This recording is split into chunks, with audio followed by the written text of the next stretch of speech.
Hello ಎಲ್ಲರೂ ಹೇಗಿದ್ದೀರಾ? Hope ಎಲ್ಲರೂ ಚೆನ್ನಾಗಿದ್ದೀರಾ ಅಂತ ಭಾವಿಸ್ತಾ ಇವಾಗ ವ್ಲಾಗ್ ಸ್ಟಾರ್ಟ್ ಮಾಡಿದ್ದೀನಿ. ಏನಪ್ಪ ವಿಷಯ ಅಂದರೆ, ಒಂದು ಮೈಯಲ್ಲಿ ಒಂದು ಬಟ್ಟೆ ಇದ್ದರೂ ಪರವಾಗಿಲ್ಲ, ಕೈಯಲ್ಲಿ ಒಂದು ಬುಕ್ ಇರಬೇಕು ಅಂತ. ಅದು ನೋಡಿದಾಗ ನನಗೆ ತುಂಬ ಇಷ್ಟ ಆಯಿತು ಆ ಲೈನು. ಇದು ಬಸ್ಸಲ್ಲಿ ನೋಡಿರೋ ಲೈನು. ಅದರ ಬಗ್ಗೆ ಮಾತಾಡಬೇಕು ಅನ್ನಿಸ್ತು, ಅದಕ್ಕೆ ಹೇಳ್ತಾ ಇದ್ದೀನಿ. ಜ್ಞಾನ ಅನ್ನೋದು, ವಿದ್ಯೆ ಅನ್ನೋದೊಂದಿದ್ರೆ ಏನು ಬೇಕಾದರೂ ತೊಗೋಬೋದು, ಏನು ಬೇಕಾದರೂ ಕೊಂಡ್ಕೋಬೋದು.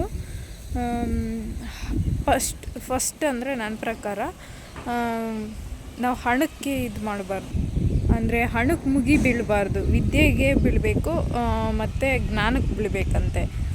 ಫಸ್ಟು ವಿದ್ಯೆಗೆ ಜ್ಞಾನಕ್ಕೆ ಬಿದ್ದರೆ ಆಮೇಲೆ ಲಕ್ಷ್ಮಿ ತಾನು ಒಲಿತಾಳೆ ಅಂತಂದು ಹೇಳ್ತಾರೆ. ಹಂಗಾದ್ರೆ ಓದಿರೋರೆಲ್ಲ ಸಂಪಾದನೆ ಮಾಡ್ತಾರೆ. ಜ್ಞಾನ ಇರಬೇಕು ತಾನೇ, ವಿದ್ಯೆ ಜೊತೆಗೆ ಜ್ಞಾನ ಇರಬೇಕು. ಏನೇ ಆಗಲಿ ವಿದ್ಯೆ ಕಲ್ತರೆ ಜಾಸ್ತಿ ಯಾರೂ ಹಾಳಾಗಲ್ಲ, ಅವ್ರಿಗೆ ಗೊತ್ತಿರುತ್ತೆ ವಿದ್ಯೆ ಕಲ್ತಿರೋರಿಗೆ. ಆದ್ದರಿಂದ ಈಗಿನ ಪ್ರಪಂಚದಲ್ಲಿ ವಿದ್ಯೆ ಬುದ್ಧಿ ಇಲ್ಲ ಅಂದರೆ ನಿಜವಾಗ್ಲೂ ಬಾಳೋಕ್ಕಾಗಲ್ಲ. ನಿಜವಾಗ್ಲೂ ಏನೇ ಒಂದು ಅಚೀವ್ಮೆಂಟ್ ಎಲ್ಲನೂ ಹೋಗ್ಲಿ, ಅವ್ರ ಜೀವನನೇ ಅವ್ರು ಕಟ್ಕೊಳ್ಳೋಕ್ಕಾಗಲ್ಲ. ಈ ಜನರ ನಡುವೆ ಅವರು ತಿನ್ನೋದ್ರಿಂದ ಹಿಡ್ದು, ಓಡಾಡೋದ್ರಿಂದ ಹಿಡ್ದು ಬಟ್ಟೆವರೆಗೂ ಅಳಿತಾರೆ. ಅವರು ಯಾವ ಥರ ಏನು ಹೆಂಗೆ ಅಂತ ಅವ್ರು ದುಡ್ಕೊಂಡು ಅವ್ರು ತಿಂದರೂ ಜ್ಞಾನ ಅನ್ನೋದಿಲ್ಲ ಅಂದರೆ, ಜ್ಞಾನ ವಿದ್ಯೆ ಇಲ್ಲ ಅಂದರೆ ತುಂಬ ಕೀಳಾಗಿ ನೋಡಿಬಿಡ್ತಾರೆ. ಒಂದು ಪಕ್ಷ ದುಡ್ಡಿಲ್ಲ ಅಂದರೂ ಅಷ್ಟು ಕೀಳಾಗಿ ನೋಡಲ್ಲೇನೋ, ತಿಳುವಳಿಕೆ ಇಲ್ಲ, ಬುದ್ಧಿ ಇಲ್ಲ ಅಂದರೆ ತುಂಬ ಕೀಳಾಗಿ ನೋಡ್ತಾರೆ. ನನ್ನ ಪ್ರಕಾರ ಏನಾದರೂ ಓದೋಕ್ಕೆ ಬರಲ್ಲ, ವಿದ್ಯೆ ಕಲ್ತಿಲ್ಲ, ಅಷ್ಟೊಂದು ಚುರುಕಾಗಿಲ್ಲ, ಅಷ್ಟೊಂದು ಜ್ಞಾನ ಇಲ್ಲ ಅಂದರೆ ಅವ್ರು ನೋಡೋರು ಈ ರೀತಿಯೇ ಬೇರೆ, ಯಾವ ಥರ ನೋಡ್ತಾ ಇರ್ತಾರೆ ಗೊತ್ತಾ. ದೊಡ್ಡ ಅಪರಾಧ ಏನೋ ಅವರು ಕಲ್ತಿರದೇ ಇರೋದು, ದುಡ್ಡು ಏನಂದರೆ ಹುಟ್ಟಿರೋದೇ ವೇಸ್ಟ್ ಅನ್ನಂಗೆ ಮಾಡಿಬಿಡ್ತಾರೆ. ಆ ಥರ ಜನ ನೋಡ್ತಾರೆ. ಎಕ್ಸಾಂಪಲ್ ಒಂದು ಸ್ಟೋರಿ ಹೇಳೋಕ್ಕೆ ಇಷ್ಟಪಡ್ತೀನಿ. ಒಂದು ಬಡ ಕುಟುಂಬ ಇರುತ್ತೆ. ಒಂದು ಬಡ ಕುಟುಂಬದಲ್ಲಿ ಅವ್ರಿಗೆ ಒಂದು ಹುಡುಗಿ ಇರ್ತಾಳೆ. ಆ ಹುಡುಗಿಗೆ ತಂದೆ ತಾಯಿ ಯಾರೂ ಇರಲ್ಲ, ಚಿಕ್ಕ ವಯಸ್ಸಲ್ಲೇ ತೀರೋಗಿರ್ತಾರೆ. ಅವಳು ಓದೋಕ್ಕಾಗಿರಲ್ಲ, ಚಿಕ್ಕ ವಯಸ್ಸಲ್ಲೇ ತಂದೆ ತಾಯಿ ತೀರೋಗಿರೋದ್ರಿಂದ ಅವರು ಚಿಕ್ಕಪ್ಪ ದೊಡ್ಡಪ್ಪ ಹೆಂಡ್ತಿರು ಕರ್ಕೊಂಡು ಸಾಕಿರ್ತಾರೆ. ಬಣ್ಣ ಇರ್ತಾನೆ ಅವಳಿಗೆ ಸ್ವಂತ, ಅಂದರೆ ಸ್ವಂತ ಅವ್ರ ಅಣ್ಣ ತಂಗಿ ಇಬ್ಬರು ಇರ್ತಾರಲ್ಲ. ಅಣ್ಣ ಇರ್ತಾನೆ, ಅಣ್ಣ ತುಂಬ ಚೆನ್ನಾಗಿ ಓದಿರ್ತಾನೆ, ಇವಳಿಗೆ ಅಷ್ಟೊಂದು ವಿದ್ಯೆ ಹತ್ತಿರಲ್ಲ. ಇನ್ನೊಂದು ಅವನಿಗೆ ಫ್ರೀಡಮ್ ಕೊಟ್ಟಿರ್ತಾರೆ, ಗಂಡು ಮಗು ಅಲ್ಲ, ಏನು ಕೆಲಸ ಇರಲ್ಲ, ಓದೋದಷ್ಟೇ ಇರುತ್ತೆ, ಅವನು ಓದ್ಕೊಂಡು ಹೋಗ್ತಾನೆ. ಇವಳು ಓದೋಕ್ಕೆ ಚಿಕ್ಕಮ್ಮರು ದೊಡ್ಡಮ್ಮರು ಇರ್ತಾರಲ್ಲ, ಅವ್ರ ಮಕ್ಕಳೆಲ್ಲ ಓದೋಕ್ಕೆ ಹೋಗ್ತಿದ್ರು. ಚಿಕ್ಕಮ್ಮ ಹೊಲಕ್ಕೆ ಹೋಗ್ತಿದ್ರು, ದೊಡ್ಡಮ್ಮ ಸ್ವಲ್ಪ ಡ್ಯೂಟಿ ಸಿಂಪಲಾಗಿ ಏನೋ ಒಂದು ಡ್ಯೂಟಿಗೆ ಹೋಗ್ತಾಯಿದ್ರು. ಆ ಹುಡುಗಿ ಮನೆ ಕೆಲಸ ಮಾಡೋಕ್ಕೆ ಒಬ್ಬರು ಬೇಕಲ್ಲ. ಅವ್ಳಿಗೆ ಒಂದು 9th 8thವರೆಗೂ, ಒಂದು 5thವರೆಗೂ ಅಂದ್ಕೊಳ್ಳಿ ಓದಿದ್ಲು. ಆಮೇಲೆ ಒಂದು ಸ್ವಲ್ಪ 5thವರೆಗೆ ಅಂದರೆ ಆಗಲೇ ಒಂದು ಸ್ವಲ್ಪ ಕೆಲಸ ಮಾಡೋಕ್ಕೆ ಸ್ಟಾರ್ಟ್ ಮಾಡ್ತಾರಲ್ಲ, ಆವಾಗಿಂದ ಬಿಡಿಸ್ಬಿಟ್ರು, ನೀನಿಗೆ ಓದೋಕ್ಕಾಗಲ್ಲ ಬೇಡ ಅಂತಂದು. ಆ ಹುಡುಗಿಗೆ ಹೆಂಗಂದರೆ, ಇವಾಗ ಚಿಕ್ಕವ್ರು ಯಾರ ಇದ್ದರೂ ಅಷ್ಟೇ, ಸ್ಕೂಲ್ಗೆ ಹೋದರೆ ಹೊಡಿತಾರೆ, ಹೋಮ್ವರ್ಕ್ ಮಾಡಿಲ್ಲ ಅಂದರೆ. ಸ್ಟಾರ್ಟಿಂಗ್ ಕಲಿಯೋವಾಗ ನಮಗೂ ಹಿಂಸೆ ಅನಿಸುತ್ತೆ, ಏನು ಮಾಡ್ತೀವಿ, ನಮಗೂ ಹೋಗೋಕ್ಕೆ ಬೇಜಾರಲ್ಲ. ಆ ಸಂದರ್ಭದಲ್ಲಿ ಅವ್ರು ದೊಡ್ಡಮ್ಮ ಚಿಕ್ಕಮ್ಮ ಹಿಂದೇಟು ಹೇಳ್ತು ಬಿಡ್ತಾರೆ, ನೀನೇನು ಹೋಗ್ಬೇಡ ಬಿಡು, ನೀನೇನು ಇವತ್ತೊಂದು ದಿನ ಇರು, ನಾಳೆ ಹೋಗುವಂತೆ, ಇವತ್ತಿರು ನಾಳೆಯಿಂದ ಹೋಗುವಂತೆ. ಆ ಥರ ಒಂದಿನ ಬಿಟ್ಟು ಒಂದಿನ ಕಳಿಸೋದು, ಅವ್ರ ಕೆಲಸ ಇದ್ದಾಗ ಮನೇಲಿ ಇಟ್ಕೊಳೋದು, ಕೆಲಸ ಇದ್ದಾಗ ಕಳಿಸೋದು, ಆ ಥರ ಅಭ್ಯಾಸ ಮಾಡಿಬಿಟ್ಟು ಅವಳಿಗೆ ಹೋಗ್ತಾ ಹೋಗ್ತಾ ಮನೆ ಕೆಲಸದಲ್ಲಿರೋ ಇಂಟ್ರೆಸ್ಟು ವಿದ್ಯೆ ಮೇಲೆ ಹೋಗ್ಬಿಡ್ತು. ಅಷ್ಟೊಂದು ಇಂಟ್ರೆಸ್ಟ್ ತೋರಿಸ್ಲೇ ಇಲ್ಲ. ಮನೆ ಕೆಲಸ ಆಯಿತು, ಬಂದವರಿಗೆ ಬನ್ನಿ ಕಾಫಿ ಟೀ ಕುಡೀರಿ, ತಿನ್ನಿರಿ, ಹೋಗ್ರಿ, ಅವರಿಗೆ ಬಟ್ಟೆ ಜೋಡಿಸೋದು, ಬಟ್ಟೆ ಒಗೆಯೋದು, ಮನೆ ಕೆಲಸ ಇದ್ದೇ ಇರುತ್ತಲ್ಲ, ಆ ಥರ ಫಿಕ್ಸ್ ಆಗಿಬಿಟ್ಲು. ಬಂದವ್ರನ್ನ ವಿಚಾರಿಸ್ಕೊಳೋದು, ಸ್ಕೂಲಿಂದ ಬಂದ ತಕ್ಷಣ ಅವ್ರಿಗೆ ಕಾಫಿ ಟೀ ಮಾಡ್ಕೊಡೋದು, ಬಟ್ಟೆ ಚೇಂಜ್ ಮಾಡೋಕ್ಕೆ ಹೇಳೋದು, ಅಂದರೆ ಅವ್ರು ಇರ್ತಾರಲ್ಲ ಅವ್ರ ಮಕ್ಕಳಿಗೆ, ಆ ಥರ ಮಾಡೋದು ಕಲ್ತ್ಬಿಟ್ಲು. ತಾನೇನು ಆಗ್ತಿದ್ದೀನಿ, ಏನು ಆಗ್ತಿಲ್ಲ ಅನ್ನೋದು ಮರೆತುಬಿಟ್ಲು. ಯಾಕಂದರೆ ಚಿಕ್ಕ ವಯಸ್ಸಲ್ಲಿ ಹಾಗೆ ನಾವು ಒಂದು ಗಿಡನ ಬೆಳೆಸ್ತೀವಿ ಅಂದರೆ ಆ ಗಿಡ ಹೆಂಗಿರುತ್ತೋ ಹಂಗೆ ಬೆಳೆದು ಬಿಡುತ್ತೆ. ನಾವು ಕರೆಕ್ಟಾಗಿ ಅದಕ್ಕೆ ದೆಬ್ಬೆ ಕಟ್ಬಿಟ್ಟು ಸ್ಟ್ರೈಟಾಗಿ ಅದು ಸ್ವಲ್ಪ ಸಪೋರ್ಟಿವ್ ಆಗಿ ಬೆಳೆಯೋವಾಗ ಸ್ವಲ್ಪ ಕೋಲ್ ಕಟ್ಬಿಟ್ಟು ಸ್ವಲ್ಪ ದೊಡ್ಡದಾಗೋವರೆಗೂ ಆರೈಕೆ ಮಾಡಿದರೆ ಅದು ಸ್ಟ್ರೈಟಾಗಿರುತ್ತೆ. ಅದು ಬಿಟ್ಟರೆ ಆ ಕಡೆ ಈ ಕಡೆ ಬಗ್ಗಂತ ಹೆಂಗೋ ಸೊಟ್ಟ ಬಟ್ಟ ಬೆಳೆದು ಬಿಡುತ್ತೆ. ಅದೇ ಥರ ಹುಡುಗಿಯನ್ನು ಅವ್ರ ಕೆಲಸದಲ್ಲ ಅವರು ಬ್ಯುಸಿ ಆಗಿಬಿಡ್ತಾರೆ. ಅವ್ರಿಗೆ ಏನು ಮಾಡ್ತಾರೆ, ಮಕ್ಳಿಗೆ ಹುಷಾರಿಲ್ಲ ಅಂದರೆ, ಮನೆಗೆ ಯಾರಾದರೂ ಬಂದರೆ, ಮತ್ತು ಮನೇಲಿ ಕೆಲಸ ಇದ್ದೇ ಇರುತ್ತಲ್ಲ, ಅವರು ಸ್ಕೂಲ್ಗೆ ಹೋಗಿ ಬಂದಾಗ ಬಾಕ್ಸು ಅವ್ರನ್ನ ಸ್ನ್ಯಾಕ್ಸ್ ಕೊಡೋದು, ಊಟ ತಿನ್ನಿಸೋದು, ಊಟ ಮಾಡಿಸೋದು, ಸ್ಕೂಲಿಗೆ ಕಳಿಸೋದು, ಅದು ಹೋಗ್ತಾ ಹೋಗ್ತಾ ಯಾವ ಥರ ಬಂದುಬಿಡ್ತಂದರೆ ಅವ್ರ ತಾಯಂದಿರು ಮಕ್ಕಳ ಬಗ್ಗೆ ಚಿಂತೆ ಮಾಡೋದೇ ಬಿಟ್ಬಿಟ್ರು. ಏನೋ ಅವ್ರ ಕೆಲಸ ಆಯಿತು, ಬರೋದು, ತಿನ್ನೋದು, ಮಲ್ಕೊಳೋದು, ಬೆಳಗ್ಗೆ ಹೋಗೋದು, ತಿನ್ನೋದು, ಮಲ್ಕೊಳೋದು, ಇಷ್ಟೇ. ಮನೆ ಕೆಲಸ ಟೋಟಲಾಗಿ ಅವ್ಳಿಗೆ ಮ್ಯಾನೇಜ್ಮೆಂಟಿಗೆ ಬಂತು. ಅವ್ಳಿಗೆ ತುಂಬ ಅಚ್ಚುಕಟ್ಟಾಗಿ ನಿಭಾಯಿಸ್ತಾಯಿದ್ಲು. ಸ್ಕೂಲಿಗೆ ಕಳ್ಸೋದಾಗಿರ್ಬೋದು, ಮತ್ತು ಕರ್ಕೊಬರೋದು, ಅವ್ರು ಚಿಕ್ಕಪ್ಪರು ಬಂದರೆ ಅವ್ರಿಗೆ ಊಟಕ್ಕೆ ಇಟ್ಕೊಡೋದು, ಅವರು ಸ್ನಾನ ಮಾಡಿದ್ಮೇಲೆ ಬಟ್ಟೆ ಒಗೆಯೋದು, ಅವ್ರವರು ರೂಮಿಗೆ ಮಡಚಿಡೋದು, ಅವ್ರಿಗೆ ಬೇಕಾಗಿರೋ ವಸ್ತುಗಳನ್ನ ತಂದಿಡೋದು, ಆ ಥರ ಅಭ್ಯಾಸ ಆಗಿಬಿಡ್ತು ಅವಳಿಗೆ. ಅಷ್ಟೊಂದು ಸ್ಟಾರ್ಟಿಂಗ್ ಯಾರಿಗೇ ಆಗಲಿ ನಾವು ಯಾವ ಥರ ರೂಢಿ ಮಾಡಿಸ್ತೀವಿ ಆ ಥರ ಅವಳಿಗೆ ಯಾವಾಗ ನಾ ಅಭ್ಯಾಸ ಅನ್ನೋದು ತಪ್ಪಿಸ್ಬಿಟ್ರು ಸ್ಕೂಲಿಂದ, ಅವಳು ಫುಲ್ಲು ಮರ್ತು ಬಿಟ್ಲು. ಒಂದು 5th ಬಿಡಿಸಿದರೆ 5th ಅಷ್ಟಿಷ್ಟು ಹೋದ್ಲು, 6th ಹೋಗಲೇ ಇಲ್ಲ, ಎಲ್ಲ ಬಿಟ್ಬಿಟ್ಲು. ಮನೆ ಕೆಲಸ ಮಾಡ್ಕೊತ ಮನೆ ಕೆಲಸ ಎಲ್ಲ ಏನೋ ಒಂಥರ ಅವಳಿಗೆ ಅದರಲ್ಲೇ ಖುಷಿ ಸಿಕ್ತು, ತೃಪ್ತಿಯಾಗಿ ಅದರಲ್ಲೇ ಸಂತೋಷವಾಗಿ ನಡೆಸ್ಕೊತ ಹೋದ್ಲು. ಹಿಂಗೆ ನಾವು ಹೋಗ್ತಾ ಹೋಗ್ತಾ ಎಲ್ಲರೂ ಇನ್ನೇನು ಮದುವೆ ಸ್ಟೇಜಿಗೆ ಬಂದ್ರಲ್ಲ, ಅವಾಗ ಒಬ್ಬೊಬ್ಬರೇ ಮದುವೆ ಸ್ಟೇಜಿಗೆ ಬಂದರು. ಅದ್ರ ಪ್ರಕಾರ ವಿದ್ಯೆನೂ ಬಂತು. ಓದು ಮುಗಿತಾ ಅವ್ರ ಅರ್ನಿಂಗ್ ಅವ್ರು ಮಾಡ್ತಾ ಹೋದರು. ಏನು ಅವರು ಮುಗಿದ ತಕ್ಷಣ ಒಳ್ಳೆ ಜಾಬಿಗೆ ಸೇರಿಕೊಂಡ್ರು, ಸಂಪಾದನೆ ಸ್ಟಾರ್ಟ್ ಮಾಡೋಕ್ಕೆ ಆಯಿತು. ಆವಾಗ ಇವಳಿಗೆ ಸಂಪಾದನೆ ಬೇಕಲ್ಲ, ಸಂಪಾದನೆ ಮನೆ ಕೆಲಸ ಮಾಡಿದರೆ ಯಾರು ತಾನೇ ದುಡ್ಡು ಕೊಡ್ತಾರೆ, ತಿನ್ನೋಕ್ಕೆ ಊಟ ಹಾಕ್ತಾರೆ, ಹಾಕೊಳಕ್ಕೆ ಬಟ್ಟೆ ತಂದು ಕೊಡ್ತಾರೆ, ಅಷ್ಟೇ ಸಾಕು, ಅಷ್ಟೇ ಅಂದ್ಕೊತಾರೆ. ಅವ್ರು ಏನು ಮಾಡೋ ಕೆಲಸಕ್ಕೂ ಇದು ಮಾಡ್ತಾರೆ. ಅವ್ರ ಕೆಲಸಕ್ಕೆ ಹೋಗ್ತಾಯಿದ್ರು, ಬರ್ತಾಯಿದ್ರು, ಅವ್ರು ಸ್ಯಾಲ್ರಿ ತೊಗೊತಾಯಿದ್ರು. ಅವ್ರಿಗೆ ಇಷ್ಟ ಬಂದಂಗೆ ಊಟ, ಇಷ್ಟ ಬಂದಂಗೆ ಲೈಫ್ ಸ್ಟೈಲ್ ಚೇಂಜ್ ಆಗ್ತಾ ಹೋಯ್ತು. ಇವಳ್ದು ಅದೇ ಪ್ರಕಾರ ಪ್ರಕಾರ ಹೋಯ್ತು ಅವಳ ಜೀವನ. ಮಾಡಿಡು ತಿನ್ನಿಸು, ಅವ್ರ ನೋಡ್ಕ ಇವ್ರು ನೋಡ್ಕ, ಅದೇ ಪ್ರಕಾರ. ಅವರು ಜಾಬಿಗೆ ಯಾವಾಗ ಹೋದ್ರೆ ಅವಳಿಗೆ ಒಂದು ಅನಿಸುತ್ತೆ, ನಾನು ಜಾಬ್ ಮಾಡಬೇಕಾಗಿತ್ತು ಅಂತ.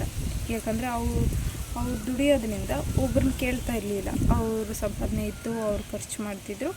ಅವ್ರಾಗ ಅವ್ರ ಲೈಫ್ ಸ್ಟೈಲ್ ಯಾವ ಥರ ಬೇಕೋ ಆ ಥರ ಸೆಲೆಕ್ಟ್ ಮಾಡ್ಕೊಂಡ್ರು. ಇವಳು 1 ದಿನ 2 ದಿನ ಕೇಳ್ತಾಯಿದ್ರು, ಕೇಳಿದ್ದಕ್ಕಿಂತ ಕಡಿಮೆ ಕೊಡ್ತಾಯಿದ್ರು, ಇಲ್ಲ ಅಂದರೆ ಒಂದೊಂದು ಸರಿ ಇಲ್ಲ ಅಂತಾಯಿದ್ರು.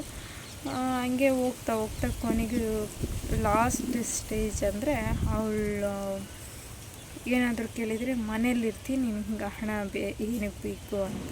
ಹಬ್ಬ ಏನಾರ ಬಂದರೆ ಇರೋ ಬಟ್ಟೆ ಅಡ್ಜಸ್ಟ್ ಮಾಡಿ ಹಾಕು, ಮನೇಲೇ ಇರ್ತೀಯಲ್ಲ, ಎಲ್ಲಿಗೆ ಹೋಗ್ತೀನಿ ನೀನು.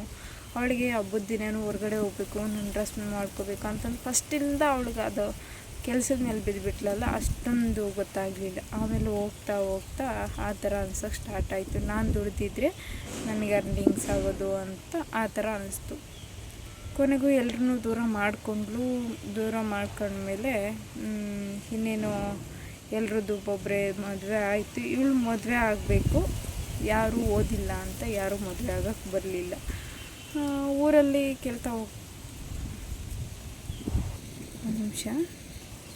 ಊರಲ್ಲಿನೂ ಕೇಳ್ತಾ ಹೋದರು, ನಿಂದು ಯಾವಾಗ ಮದುವೆ ಕೆಳಗೆ ಹೇಳ್ತಾರಲ್ಲ ವಯಸ್ಸಿಗೆ ಬಂದಮೇಲೆ, ಎಲ್ಲರದ್ದು ಆಗ್ತಾ ಹೋಯ್ತು. ನಿಂದು ಯಾವಾಗ ಮದುವೆ ಅಂತ ಕೇಳ್ತಾ ಹೋದರು. ಅವಳಿಗೆ ನಾನು ಓದಿದ್ರೆ ಬರ್ತಾಯಿದ್ರು ಗಂಡು ನೋಡೋಕ್ಕೆ, ಇಲ್ಲ ಬಡವರು ಬರೋರು, ಇಲ್ಲಾಂದರೆ ಚೆನ್ನಾಗಿರೋರು ಬಂದರೆ ಓದಿಲ್ಲ ಅಂತ ರಿಜೆಕ್ಟ್ ಮಾಡೋರು, ಇಲ್ಲಾಂದರೆ ಫುಲ್ ಬಡವರು, ಕಣ್ಣೀರು ಇಲ್ಲದೆ ಇರೋರು, ಸೆಕೆಂಡ್ ಮ್ಯಾರೇಜ್ ಆಗೋರು ಅಂಥವರೆಲ್ಲ ಬರ್ತಾಯಿದ್ರು. ಇವಳಿಗೆ ಇಷ್ಟ ಆಗ್ತಿರ್ಲಿಲ್ಲ. ಅವ್ರ ದೊಡ್ಡಮ್ಮ ಚಿಕ್ಕಮ್ಮರು ಏನಿದ್ರು ಇವಳು ಮಾಡಿ ತೊಲಗಿಸ್ಬಿಡ್ಬೇಕು ಅಂತ ಅವ್ರಿಗೆ ಆ ಥರ. ಇವಳು ಒಪ್ತಾನೆ ಇರಲಿಲ್ಲ ಅಂಥವ್ರನ್ನೆಲ್ಲ. ನಮ್ಮ ಅಕ್ಕವರು ನಮ್ಮ ಅಣ್ಣವರೆಲ್ಲ ಚೆನ್ನಾಗಿರೋರ್ನಾಗಿದ್ದಾರೆ, ಅವರು ಚೆನ್ನಾಗಿದ್ದಾರೆ, ನಾನು ಯಾಕಿಂತರ್ನಾಗಬೇಕು ಅಂತ ಇವಳು ಒಪ್ಕೊತಾ ಇರಲಿಲ್ಲ. ಅದಾದಮೇಲೆ ಇವಳು ಒಪ್ಕೊತಾ ಇರಲಿಲ್ಲ. ಎಷ್ಟು ದಿನ ಅಂತ ನೋಡ್ತಾರೆ, ಹಿಂಗೆ ಮಾಡಿ ಇವಳನ್ನ ಮನೆಯಿಂದ ಹೊರಗೆ ಹಾಕ್ತಾರೆ. ಅವ್ರ ಅಣ್ಣ ಚೆನ್ನಾಗಿ ಓದಿದ್ನು, ಒಂದು ಕಂಪ್ನಿಗೆ ಸೇರಿಕೊಂಡು ಓದಿರೋ ಹುಡುಗಿನ ಮದುವೆ ಆದ್ನು, ಲೈಫ್ ಸೆಟ್ಲ್ ಆಯಿತು. ಅವನು ಅಂದರೆ ನಮ್ಮ ಚಿಕ್ಕಮ್ಮರು ನಮ್ಮ ದೊಡ್ಡಮ್ಮರು ನೋಡ್ಕೊತಾರೆ ಅಂತಂದು ಬಿಟ್ಟು ಬೇರೆ ಕಡೆ ಕೆಲ್ಸಕ್ಕೆ ಹೊರಟ್ನು. ಹೆಂಡ್ತಿನ ಕರ್ಕೊಂಡು ಸ್ವಲ್ಪ ಇವಾಗ ಹಳ್ಳಿಯಿಂದ ನಾವು ಸಿಟಿಗೆ ಬರ್ತೀವಲ್ಲ, ಆ ಥರ ಅವನು ಹೋದ್ನು. ಅಷ್ಟೊಂದು ತಲೆ ಕೆಡಿಸ್ಕೊತಿರ್ಲಿಲ್ಲ. ಇವಳು ಅದರಲ್ಲೇ ತೃಪ್ತಿ ಪಡೋಳಲ್ಲ, ಅವನು ಅಷ್ಟೊಂದು ತಲೆಗೆ ಹಾಕ್ಕೊತಾ ಇರಲಿಲ್ಲ. ಆಮೇಲೆ ಹೋದಾಗೆಲ್ಲ ಏನಾದರೂ ಬೇಕಿದ್ರೆ ತಂದು ಕೊಡೋನು ಬರೋನು. ಆಮೇಲೆ ಹೆಂಡ್ತಿ ಬಂದಮೇಲೆ ಅಷ್ಟಕ್ಕಷ್ಟೇ ಆಗಿಬಿಡ್ತು ಅವನಿಗೆ ನೆನಪು. ಇವಳು ಹೋದ್ಲು, ಹೊರಗೆ ಹಾಕಿದ್ರು, ಯಾವ ಗಂಡು ಬಂದರೆ ಒಪ್ಕೊಂತ ಇಲ್ಲ, ನಮಗೆ ಬೈತಾರೆ. ಹಳ್ಳಿ ಸೈಡ್ ಅಂತಾರೆ, ನೋಡು ಆ ಹುಡುಗಿ ಮಾತ್ರ ಮದುವೆ ಮಾಡಿಲ್ಲ, ಇವ್ರ ಮನೆ ಚಾಕರಿ ಮಾತ್ರ ಮಾಡಿಸ್ಕೊತಾ ಇದ್ದಾರೆ ಅಂತಂತಾರಲ್ಲ. ಇವಳು ಒಪ್ತಾ ಇರಲಿಲ್ಲ.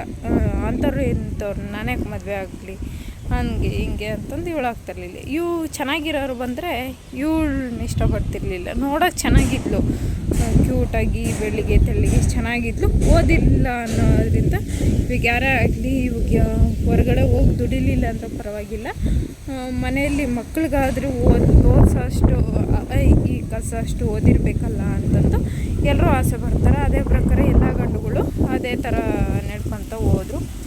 ಇನ್ನೇನು ಅವ್ರ ದೊಡ್ಡಮ್ಮರು ಚಿಕ್ಕಮ್ಮರೆಲ್ಲ ಹೊರಗೆ ಹಾಕಿದ್ರು. ಅವಳು ಅವರನ್ನ ಮಾತಿಗೆ ಇವಳು ಮನೆಯಿಂದ ಹೊರಟು ಬಂದಳು. ಒಂದು ಕಡೆ ಕಂಪ್ನಿಯಲ್ಲಿ ಸೇರಿಕೊಂಡ್ಳು, ಚೆನ್ನಾಗಿ ದುಡಿಯೋಕ್ಕೆ ಸ್ಟಾರ್ಟ್ ಮಾಡಿದ್ಲು.